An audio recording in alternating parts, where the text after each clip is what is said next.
Good afternoon, everyone. It is 1:15 and this is the afternoon session. This is sharing new formats online, viewing Domino Danzero's original stereograph cards in 3D from a distance. And the crew of the Missouri State University Libraries is going to tell us about this exciting new digitization project. So take it away, guys. All right, thank you. Let me see, share my screen here. Everybody sees that? So this is sharing new formats online, viewing Domino Danzero's original stereograph cards in 3D from a distance. And this is Leslie James. I'll be presenting first. What I will do is just kind of go over kind of a history of the photograph collection and a history of Domino Danzero. We started working with this project several years ago, and then Shannon and Hanna will go into the part with the 3D information. So we started working with this project, with this photograph collection in 2009. It was a collaborative effort with Missouri State University and the Missouri State Archives, of which I'm a part of. I'm with the local records program. And it also was with the state library, as well as they kind of oversee the Missouri Digital Heritage website under the Secretary of State's office. So Linda Myers and I, back in 2009, started processing the part of the collection that primarily focused on Missouri. We did make a few exceptions to that guideline. But we started looking at the physical collection, started creating a finding aid for it, identifying the photos, got pretty well acquainted with the collection to where we could recognize people who had been identified in previous photographs, and were able to identify people, kind of got to know the family as we went along, and so forth. The physical collection, we worked with the physical collection once we had it processed. We put it in new housing, archival standard housing. We had glass plate negatives that we created special housing for from our conservation lab. And we sent that up to our office in Jefferson City and created digital copies and put that on Missouri Digital Heritage. And then the physical collection came back to Missouri State University to the Special Collections and Archives Department on campus. The collection was donated by Nancy Brown Dornan, who is the granddaughter of Domino Danzero, and she was a great resource for us for information. And she also wrote a book with her daughter, and I believe her granddaughter. I believe they wrote a book called The Early Ozarks, A Family's Journey, and a lot of the photographs that are in that book are also in the collection.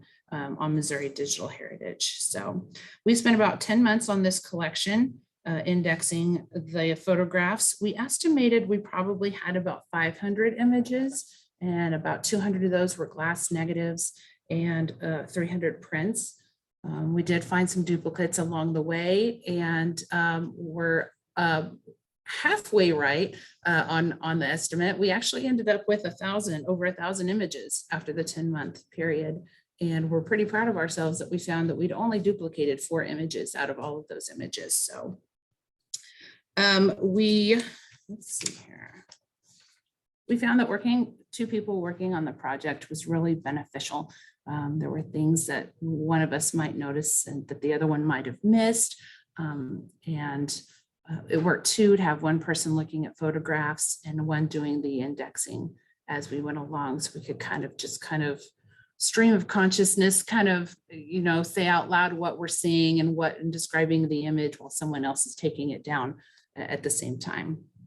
So I mentioned that a lot of these photographs were in the Early Ozarks, A Family's Journey, the book written by Nancy Dornan.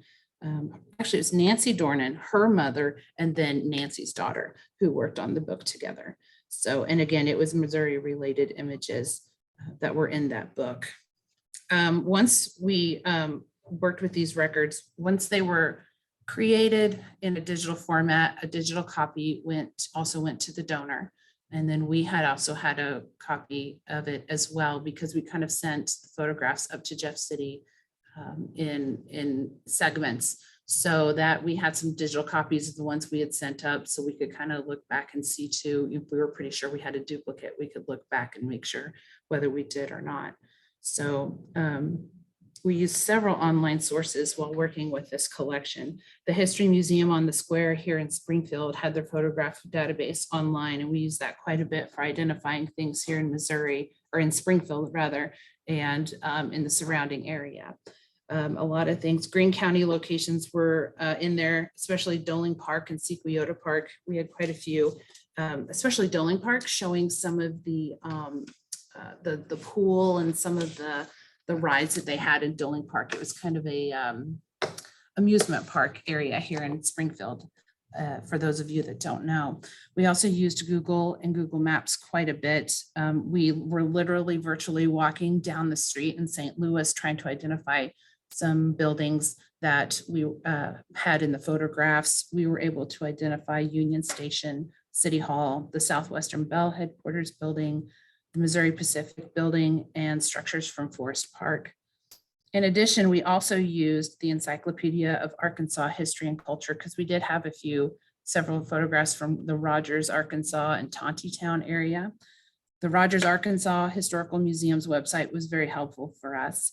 The Kansas City Public Library, the Ellis Island records at ellisisland.org, and of course, census records are always a very helpful source for us. And then Nancy Brown Dornan herself was quite helpful for us whenever we needed to confirm some information. So as we worked with the photographs, we took that information we were gathering and we created a timeline to establish dates for photographs with no identifying information. The information for the timeline was gathered from photographs with information supplied by family members, from newspaper articles, and genealogical information found within the collection. Genealogical research helped us to identify family members with no last names, that when the last names were not mentioned, and census information helped us to identify friends and to track the Danzeros as to where they were living at particular times in their lives. So Domino Danzero was the epitome of what many might think an immigrant's ambition is when coming to the United States in the late 1800s. He was an entrepreneur. He was a self-motivated man, determined to make a good life for himself and his family. In Giovanni Schiavo's 1929 book, The Italians in Missouri, he stated in his introduction that it was hard to pry into the private affairs of a normal family and to study it as one would study the inmates of a public institution. And I would argue that Domino's photographs let us do that. We get to look into his family, his extended family, the places he lived, and kind of get an idea of what the community was like that he lived in. The images also document the Italian immigrant in the Midwest, ranging from Tontitown, Arkansas to Kansas City and St. Louis. So a little bit about Domino Danzero. He was born January 13th in 1871 near Turin, Italy. He lost his mother and his only brother by the time he had immigrated to the United States at the age of 19. Just a minute here. I just realized I'm not progressing my slides at all. Let's see if these work. Here we go. Here we have, I mentioned that the slides or that the photographs are Missouri Digital Heritage, and this is the main page for the Domino Danzero photograph collection here.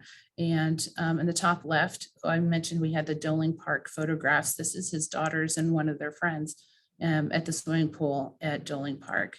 We also have a Eureka Springs church just below that. And then we have a patriotic celebration, probably 4th of July on the bottom left. We also have a photograph on the top right of a group of the Italians. We're not sure if this one, we suspected this was probably St. Louis, but we weren't for sure, but we went ahead and included it. And then we have Domino's daughters there in the lower right as well. So here we have Angelina and Leola, the daughters, and we've got Domino and Bridget in their wedding photo. As I said, he had lost his mother and his only brother by the time he had immigrated at the age of 19 in the early 1890s. The family lore is that Domino came to the US on a bet with friends. His father, Giacomo, would stay behind in Italy, but would come to the United States for an extended visit in 1921. Domino also made at least one trip back to Italy in 1901. He took various jobs as he moved across the country. He worked at a coal mine in Illinois. He was a cook in a restaurant in Chicago and for a bakery in St. Louis before becoming a chef for the Harvey House restaurant chain associated with the Frisco Railroad. And that was around 1899. As a chef and later as a supervisor with Harvey House, he also used his amateur photography skills to help document the environment and communities along the Frisco rail line between St. Louis and Galveston, Texas. Though unfortunately, many of these are not identified by location. He was even given special permission, and Nancy actually has, I think, the original letter showing his permission to stop the train at any point along the way for the purpose of photographing an area, because the Frisco also used his photographs as promotional items, and a lot of them were turned into postcards. Unfortunately, many of these images are not labeled as I said, and so are not part of the Missouri related images unless we could unless we were pretty sure it was Missouri. Domino met his future wife through his travels for Harvey House and Frisco Railroad. Domino met Bridget Roetto through her oldest brother, Charles, whom he worked with through the railroad. Domino married Bridget, 10 years his junior, of Monette, Missouri, in August 1902. The couple eloped to St. Louis due to Bridget's family being just a bit leery of this older man, but things seemed to work out with him. Bridget would become Domino's business associate during their 50 years of marriage, helping with the various businesses that he founded. She also traveled with Domino on the railroad during the early years of their marriage. The Danzeros began their family in 1903 with the birth of their first daughter, Angelina, followed 4 years later by second daughter, Leola. The Danzeros had a home in Rogers, Arkansas for a few years in the early 1900s before deciding to settle in one location in Springfield, Missouri in 1907.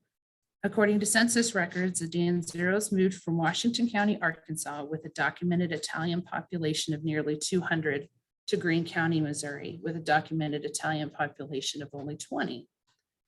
After over a decade of service to Harvey House, Domino decided to embark on his own entrepreneurial path. He was president of Tontitown Wine and Fruit Distilling Company in 1906. He started Domino's Cafe in 1908, Domino's Bakery in 1910, and Domino's Macaroni in 1918. Domino's Bakery produced buttercrust bread and honey nut bread. It was reported in news articles that the bakery produced 5,000 loaves of bread a day in 1916. Domino promoted the bread with the slogan, "Eat Domino's bread and be happy." He would later modify this slogan and use it to promote products he manufactured in the basement of his home. According to Domino's obituary, the macaroni factory was the biggest supplier of macaroni from Chicago to the southwest part of the nation. Sometime in 1923, at the age of 52, Domino received news from his doctor that he suffered from a terminal case of diabetes and would not likely live another year. Little did they know that Domino would well exceed that estimated life expectancy. Having already sold Domino's Cafe, Domino and Bridget decided to liquidate their assets in the bakery and the macaroni factory. The unexpected early retirement allowed Domino and his family time to travel and allowed Domino to focus on smaller entrepreneurial projects and his hobby of photography. The family took 2 extended trips west in 1923 and 1925, both of which are well documented in the photograph collection. Domino and Bridget would make a 6-month trip to Europe in 1931. The Danzero family also made several day and weekend trips to local Ozarks destinations. The Branson and Hollister area are well represented by Domino's photography. The Branson images document some of the early resorts located on Lake Taneycomo that are now non-existent due to present-day expansion, including the Branson Landing Complex. Despite relinquishing his assets to his bakery and macaroni factory, Domino still had a desire to produce consumable products and some non-consumable products. In 1935, he set up shop in the basement of his home and manufactured the Domino food products line. His products included hot tamales, ravioli, chop suey, mayonnaise, soups, spaghetti sauce, chili, salad dressings, custom canned food products, and glue.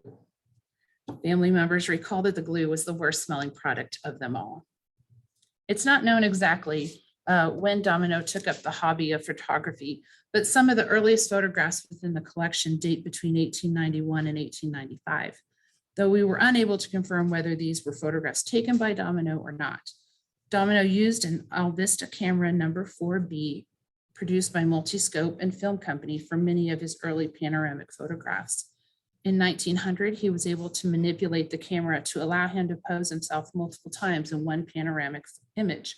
According to family members, he sold this process to Kodak for $200. And in a lot of his photographs, his panoramics in particular, you will typically find him on the right side of the photographs. He squeezed himself in there right at the end. So Domino passed away December 18th, 1952, almost 30 years after the doctors had given him only months to live due to his diabetes. It's said that in his later years, his eyesight was poor and he longed to be able to look at his photograph collection again. After Domino's passing, his photographs stayed with his family, with his daughters, his grandchildren, and great-grandchildren taking an interest in the photographs throughout the years. His daughter Leola, granddaughter Nancy, and great-granddaughter Carol wrote The Early Ozarks, A Family's Journey, featuring many of his photographs. The Domino Danzero photograph collection has been well documented through this project's efforts and through his family's published book. The collection was also featured in the 2009-2010 official manual of the state of Missouri, also known as the Missouri Blue Book. His granddaughter Nancy is also working on another book that will focus on Domino's and Bridget's trip back to Italy in 1931. It will feature photographs from the trip and excerpts from letters written to their daughter, Leola, while they were away. So again, quoting The Italians in Missouri by Giovanni Schiavo, that the social and moral welfare of the Italians in the United States is closely linked with the improvement of their economic conditions. Yesterday, the Italians were laborers. Today, they are small businessmen. Tomorrow, they will be substantial men of affairs, professional people of renown, leaders in all walks of life. And I think Domino Danzero's photograph collection shows his transition, an immigrant coming and having the stereotypical American dream and working his way to being very successful businessman and family man. So with that, I will transition it to Shannon, who will kind of talk about the more recent project about the Stereograph cards. Thank you, Leslie. I'm Shannon Mawhiney. I'm the digital archivist at Missouri State University, where the original photos of the Danzero collection are held. In 2020, Danzero's granddaughter donated another small batch of photos taken by Danzero in the format of stereoscope or stereograph cards. Danzero experimented with various forms of photography, including stereoscopic photography, for three-dimensional viewing on a trip back to his hometown in Italy in 1900 to 1901. He also did some hand tinting of photographs, including a bit in some of the stereoscopic images. The collection included 26 images total, taken both on the ship and in Italy. We do not know what camera he used for these particular images, but I've included an image of a 1905 Kodak stereo camera here to give you an idea of the kind of camera he would have used to take these photographs, which would take both images at the same time, but at a slightly different angle. For a brief history of stereoscopes and stereographs, the method was invented in the 1830s, but most commercial stereoscope cards were produced around 1870 to 1920. So this collection is smack dab in the middle of when these were the most popular. They're typically considered Victorian era entertainment and a way to see the world from your parlor and in 3D. The photographs or stereographs involved twin images taken at slightly different angles. These were then more easily viewed three-dimensionally by using a viewer called a stereoscope. The viewer essentially tricks the brain into seeing a single image with depth and helps to reduce eye strain versus trying to free view the images. Modern versions, or at least more modern than stereoscopes, include Viewmaster reels, which early on were also mostly views of tourist destinations, but are still made today, targeted for children, 3D movies and televisions with the aid of different types of special classes, and virtual reality headsets, which can range from something simple like Google Cardboard and a smartphone, or a full built-in headset, either freestanding or connected to a computer. But back to our donation of stereograph cards. The donor wanted to retain the originals, so she was loaning them to us for digitization. We could have just scanned these and put the original scans online as is, and we could have made reproductions to be viewed in a stereoscope on site, which we do have, but we wanted users to easily see the images three-dimensionally as intended, as well as remotely, especially during a pandemic. So we turned to the National Stereoscopic Association, or the NSA, for help with suggestions on how to do this. We knew we could scan the originals on our flatbed scanner, which was actually simple in this case because the cards were flat. Many Stereograph cards are curved, whether over time or by design, making scanning difficult. However, the images on the cards appeared to be hand cut and glued down, so the edges were not always straight or even. Images commercially produced are usually much more identical in size and shape. The advice we received from the NSA was to use a free software program called Stereo Photo Maker Pro. They also suggested offering the images in multiple formats, as some people are able to see one format better than another. We also included wiggles, or essentially animated GIFs, which Hanna will explain. These are not technically three-dimensional viewing, but we decided to include them for accessibility, since not everyone can see images in stereo, such as those with low or no vision in one eye. We also ran into an issue with Content DM, our content management platform, that it couldn't display animated GIFs, which was not something we had needed to do prior to this project. So we ended up using Photoshop to create short video versions instead. This became a great self-contained project for our wonderful intern that semester, Hanna Fuller. When we have smaller projects like this, we like having our students and interns work on them, giving them the opportunity to see a project from beginning to end, such as the accessioning, processing, finding a creation, digitization, and metadata, and sometimes physical exhibits at our library as well.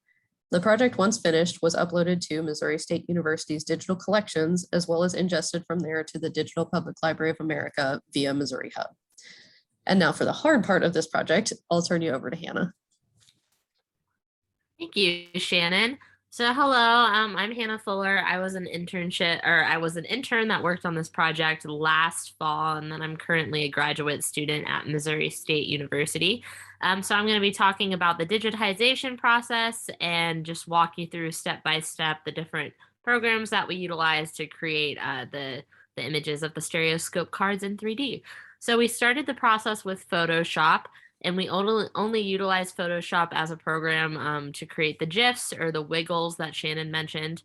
Ultimately, the GIFs are going to be the most accessible way to view the images in 3D, and you don't need any additional equipment to do that. You can view them from home in 3D, and you can also view them if you have vision problems in 3D with the GIF. So that's the big appeal there. Ultimately, the process was time consuming, but pretty user friendly for the most part. This was my first time ever editing anything extensively on Photoshop, and I found it to be pretty straightforward once I got the process figured out. It did take some time to get through, but I think the results were well worth it. In the end, like Shannon mentioned, video files did have to be utilized instead of the actual GIF file itself. But the GIF file was what we built the videos on as well. So the process is still useful to go through.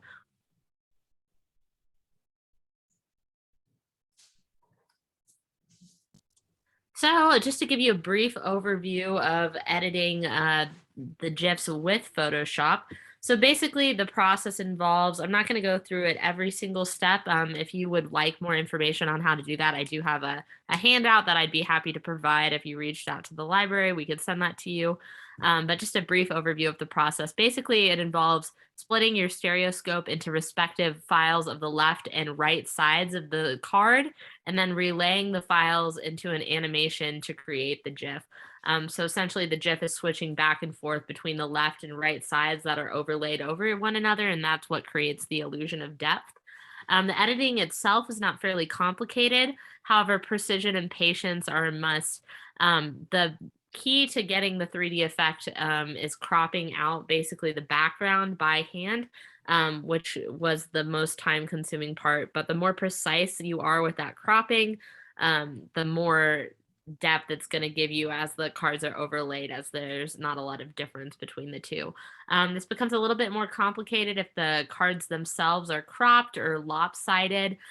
So you would find sometimes with this collection that some sides of the cards, since they were handmade, weren't exactly identical to begin with. So relaying the image over itself, you could just lose some of that depth just because of how the physical condition of the card was. So again, really just the key is to create the left and right sides that are as neat and straight as possible. The more indistinguishable they are, the better the GIF is going to turn out. And then we have some links over there that you're welcome to follow to see if you can view the GIFs. And you can also go to our website as well to see those. Stereo Photo Maker Pro was the next program that we utilized. Like Shannon mentioned, it's a free program with multiple formats available, and we used it to create anaglyphs, universal parallels, and GIFs as well.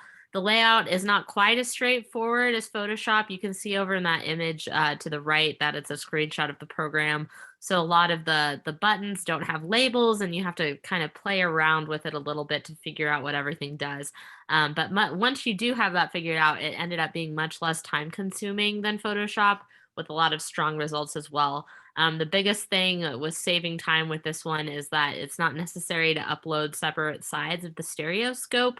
You can just upload an image of the single card, and then the program will cut it and overlay it for you, which was a big help with time. So creating anaglyph images using the program. Editing with Stereo Photo Maker Pro is almost fully automated, so it's very user-friendly. Essentially, all you have to do is upload the image of your Stereograph card. Like I said, it's going to cut it into the left and right sides for you, and then it will automatically align it. So you just upload the card, select auto align, and then you can select your desired output from there in terms of what format you're going to go to. You can change the colors of your anaglyph if needed. And you can create images with the whole card versus uploading a left and right side. It does have really strong results for 3D viewing. If you happen to have 3D glasses on you at home, you're welcome to put those on and take a look at the image. So pretty consistently, you're going to get good 3D results with this format. But again, the glasses are required, which is not something that everyone will have at home to view these images. Creating universal view images. So this is going to be the first of some formats that you can use to free view the images, meaning that you won't need any additional equipment. So again, it's just the same process as before. You're uploading the scan of your card, and then it's fully automated. You just select auto alignment and then your desired output. The strongest results seem to come from uploading the whole card. It is worth mentioning that you can upload the left and right separate files if you'd like to, but I found it ended up being better when you would just upload the entire card and let the program cut it itself. It's great for viewing without equipment, but it takes practice, and it's not as accessible to those with vision impediments as well. If you have a loss of vision in one eye or something like that, it's going to be harder to view those images.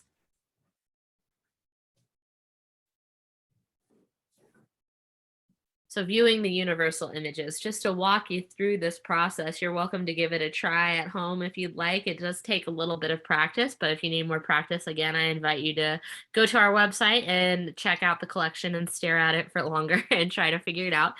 So what you're going to try to do is you're going to aim your eyes between the two dots above the photos and try to look off into the distance. And then this should eventually lead the two dots to become three. And once you see the three dots, you're going to slowly move your eyes down to the center of the stereoscope photo. So just some ways to troubleshoot this. If you're only seeing two dots, that means that you're looking at the dots themselves rather than looking through them. And you're going to want to aim your eyes between the dots and into the distance. If you see four dots instead of three, that just means that you need to relax your eye muscles a little bit and then look further off into that distance. And that will be how you can view the universal images at home in 3D.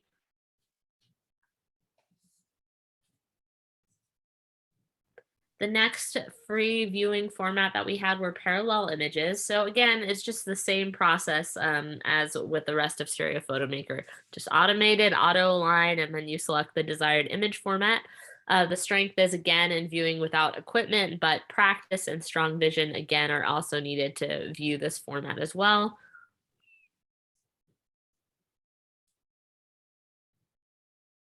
And then just to walk you through how to view the parallels. For this one, you're going to want to move back about 15 inches from your screen.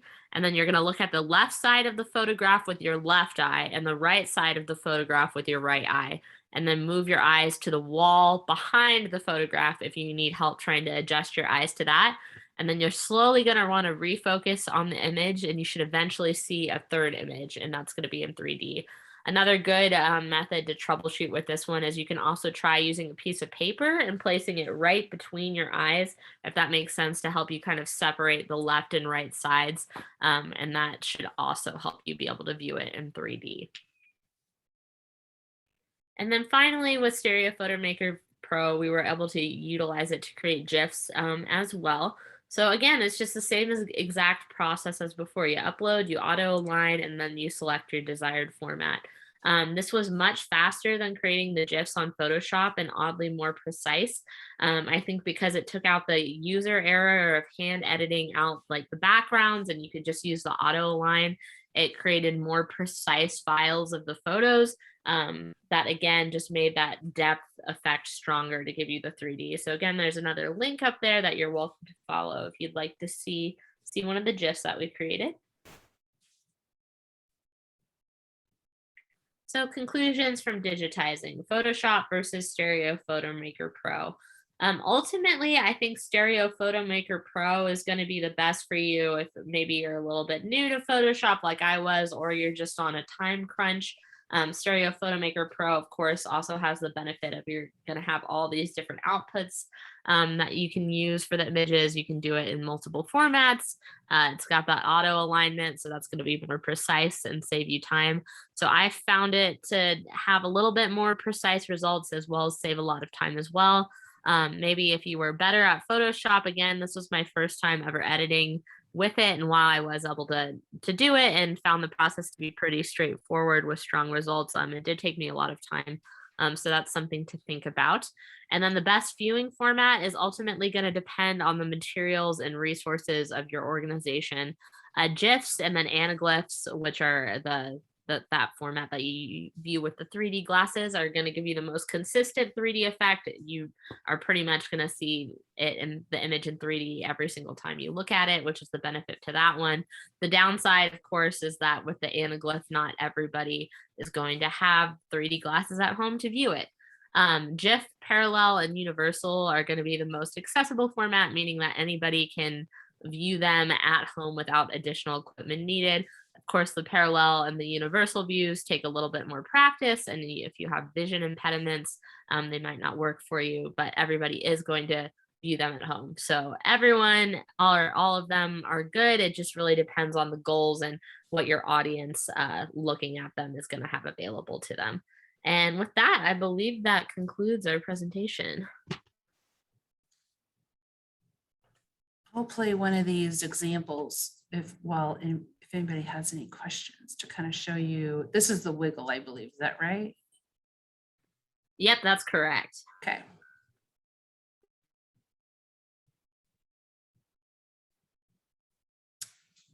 So we can, yep.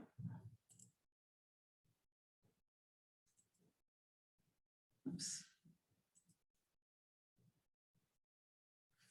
All right, did anybody have any questions? Well, I just want to say this is very, very cool. And I can't wait to look at the collection that you have up there and look at all the various ones. Very, very cool. So yeah, if anyone has any questions, please post them in the Q&A or in the chat.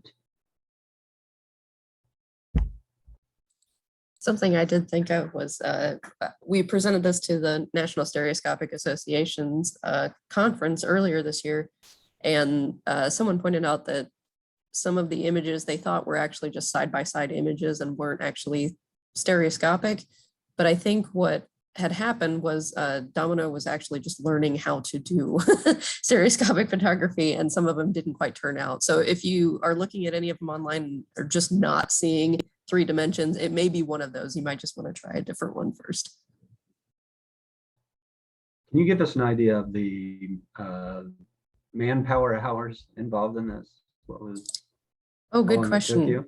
Hannah, how many, I know this wasn't your only project during your internship, but how many hours was your internship? Oh, that was, sorry, I'm trying to remember. I believe, I want to say, oh, I think 10 or 15 hours a week is how much I was at the archives every week. If I remember correctly, I think that's right. It was a year ago, so forgive me. But I believe it took me, I think about three to 4 weeks just working on it as my only process or project from front to back, and that included scanning all the cards as well, as long as along with doing all the formatting and digitization, if I remember correctly.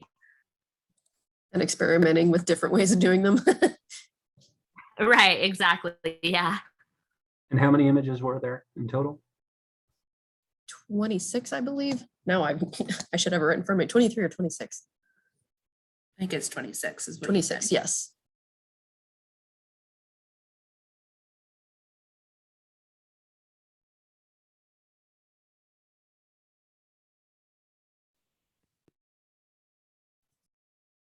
So do you have any other these types of projects on the horizon? Are you looking at other stereoscopic collections then? We don't have any of this size, at least. We do have a couple of images in a labor union collection from, I think, the 1950s. Just a projectionist with the projectionist union had taken some photos in 3D, some stereoscopic images of a projector where he was working that was projecting a 3D movie. I don't remember which movie it was at the time, and it doesn't show the movie on the screen, just the projector with the reels on it, but I'm hoping to put those online and probably make that another student project as well.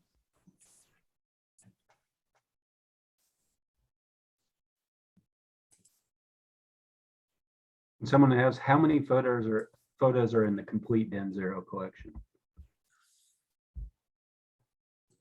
That's a good question. There's a whole section of the collection that's just about their travels west in the US. And then there's a portion of their travels to Europe.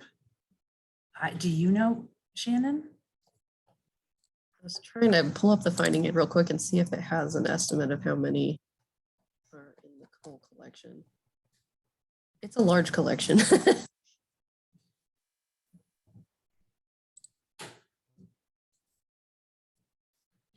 Let's see. Well, it's 11 cubic feet of material overall.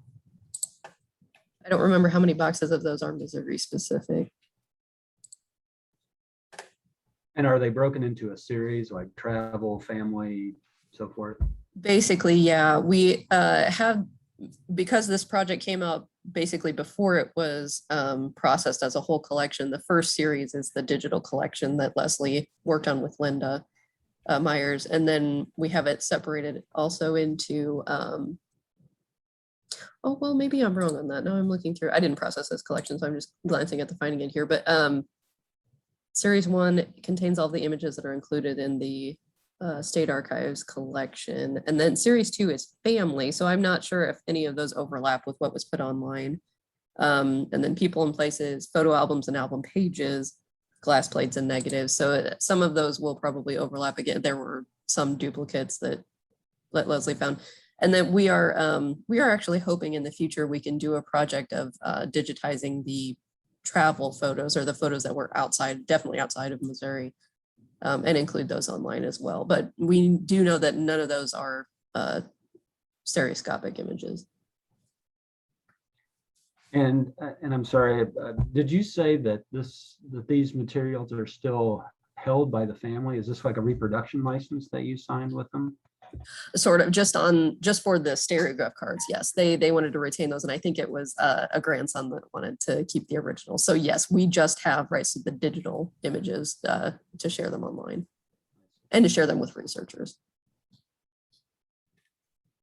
But the rest of the collection, of the photographic collection, is held by Missouri State University. And we also have some family materials that's part of a separate collection that's also other relatives of another of the Machino family, and some business records as well from some local businesses.